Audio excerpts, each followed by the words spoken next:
Yo, what's happening, guys? Welcome back to the channel. It's Landon here, and we're bringing you guys another video.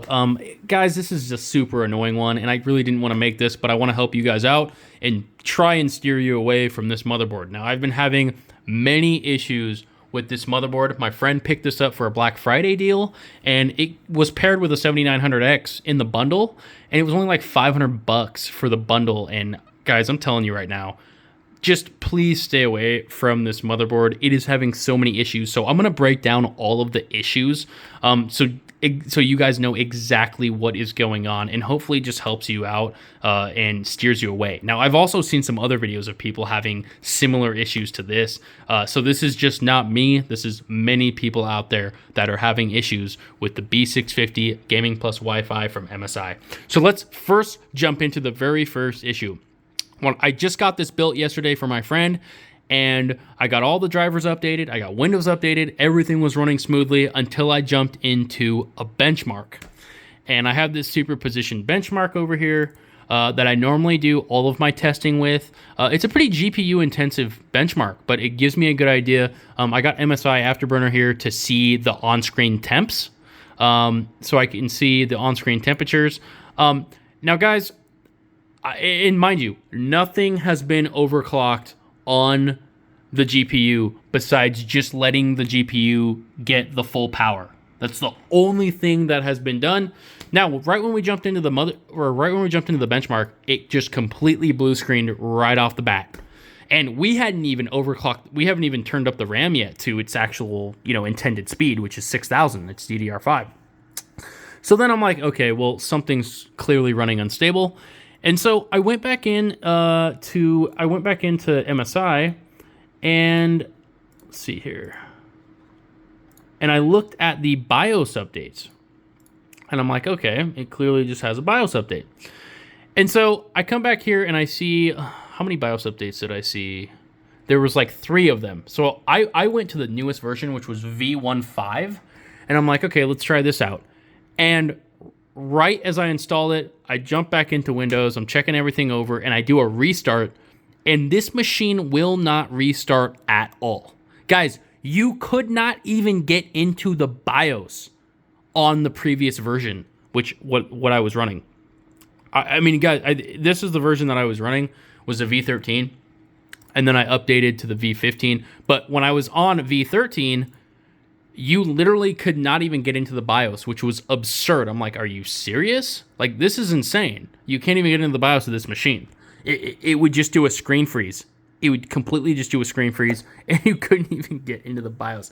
Guys, I just want this thing to run. I mean, it's pretty sad when you install a motherboard, and it just, won't even just run, properly. So then I did the V15, and it went into a black boot loop. And you could not get this machine to even go to Windows at all, guys. It completely would just spin and spin and spin and stay on a black screen. And I'm just like, are you serious? This is insane. MSI, you guys need to fix this. The fact that you guys have this as a consumer product that literally will not even work after 2 BIOS updates is absurd. Take the product down if it's not going to work properly for people. This is just ridiculous. And I get it. It's a budget motherboard. But people expect this to work, and clearly I'm not the only one having the issue. So guys, if you're having this issue, the best thing you can do is reach out and let them know that clearly something is going on. So then what happened was I did a rollback to version 12. And I'm like, okay, let's just do a rollback. Let's see if this works. And it started working. And then I woke up this morning. And it randomly blue screened on startup. And I'm like, are you serious? A third BIOS version and a blue screen. So then I'm like, okay, well, I'm not going to send this machine out when it's not working properly. That's just the type of guy I am. I'm not sending out a machine that doesn't work properly. And guys, I've built over 100 machines in my lifetime. And I don't think I've ever seen a BIOS or a motherboard that has had this many issues. Like I said, nothing's even overclocked besides me just adding the 105 power limit, which the stock setting is literally 100. So I added 5 power just so the card can pull the full power in the benchmark. That's all I have done. So then I realized once it blue screened, it completely set my RAM back to 4800 from 6000. So clearly this thing just, guys, it's not gonna run with 6000. I don't know, maybe you get a board and it runs with 6000. It's not gonna run with 6000. So, and like I said, it was running fine on the previous version at 6000, but then it just wouldn't, you couldn't even restart the machine, no matter what you did. So I had to finally just clear the CMOS to even get this to even work properly on this new version that I did the rollback to.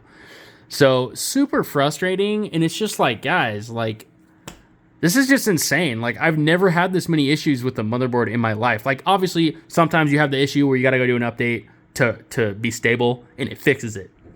I get it. It's a DDR5 board, but like, oh my gosh. Like, I'm probably just going to have to run the 4800 speed because it does not like this. It does not like 6000, especially on this version. So anyways, guys, I hope this video helps you out. Go ahead and drop a comment if you guys have any ideas at all. You know, if you guys have anything that you want to say, hey, I'm all about talking with you guys, and just, you know, go ahead and drop a comment. Yeah. Anyways, we will see you guys in the next one. Have an awesome rest of your day.